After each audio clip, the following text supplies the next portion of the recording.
আসসালামু আলাইকুম। যারা সৌদি আরবে এসে বড় গাড়ি চালাইতে চান, তাদের জন্য আজকের ভিডিওটা। আপনি কিভাবে সৌদি আরবে বড় গাড়ি চালাইতে পারবেন, লাইসেন্স করতে পারবেন, মোটামুটি একটা ধারণা দেওয়ার চেষ্টা করব।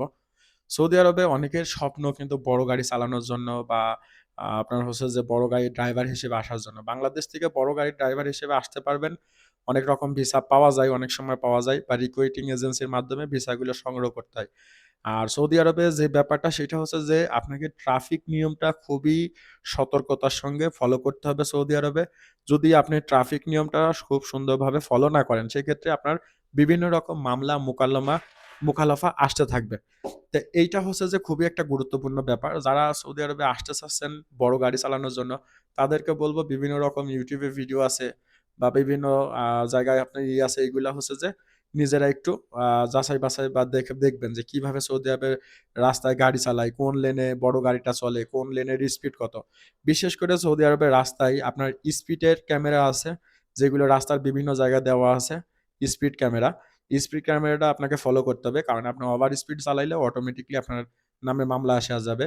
পাশাপাশি সিট বেল্ট বাদে যদি গাড়ি চালান, সেক্ষেত্রে বিভিন্ন জায়গায় ক্যামেরা আছে। সিট বেল্টের ক্যামেরা খাইলে পারে সিট বেল্টের মামলা আসবে। পাশাপাশি ওভারটেকের মামলা আসবে। তারপরে হচ্ছে যে আপনার ট্রাফিক রুলস যেটা আছে, আপনার সিগন্যাল যদি ভঙ্গ করেন, দেখা যাচ্ছে কোনো ট্রাফিক সিগন্যালে দাঁড়াইছেন, হয়তো ওই ইশারাটা ফলো করেন নাই, আপনি বের হয়ে গেছেন, সেক্ষেত্রে বড় অঙ্কের একটা জরিমানা আসে। সৌদি আরবে আপনার হচ্ছে যে বড় গাড়ি চালানোর জন্য লাইসেন্স করাটা খুব যে আহামরি কঠিন ব্যাপার তা না।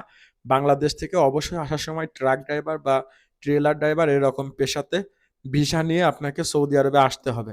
এই যে দেখতে পারতেছেন আমার সামনে একটা মিক্সার গাড়ি, এটাগুলো কিন্তু আমাদের কোম্পানির গাড়ি। এইখানে বেশিরভাগ ড্রাইভার যারা আছে তাদের সবারই কিন্তু হেভি লাইসেন্স বা প্রফেশনাল লাইসেন্স করা, এবং এই লাইসেন্সগুলো আমাদের কোম্পানি একসময় প্রোভাইড করছে, এখন আর প্রোভাইড করে না। একটা সময় কোম্পানি তাদের নিজস্ব ওরাকা বিভিন্ন ইটি দিয়ে তারা করেছে। ওই সময় আজকের থেকে আরো ২-৩ বছর আগে ওই সময় যে সমস্ত ড্রাইভাররা আসছিল গাড়ি চালাইতে পারে, লাইসেন্স নাই সৌদি আরবের, বা দেখা যাচ্ছে সৌদি আরবের ছোট লাইসেন্স আছে, বড় লাইসেন্স নাই। তাদেরকে কিন্তু কোম্পানি সহযোগিতা করে একটা সময় এই লাইসেন্সগুলো করে দিয়েছে।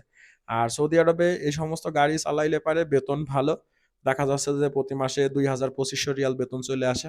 ওভারটাইম সবকিছু মিলাইয়া। আর এদেশে গাড়ি চালানোটাও অনেক ইজি, যেহেতু অনেক বড় রাস্তা। আর ট্রাফিক নিয়ম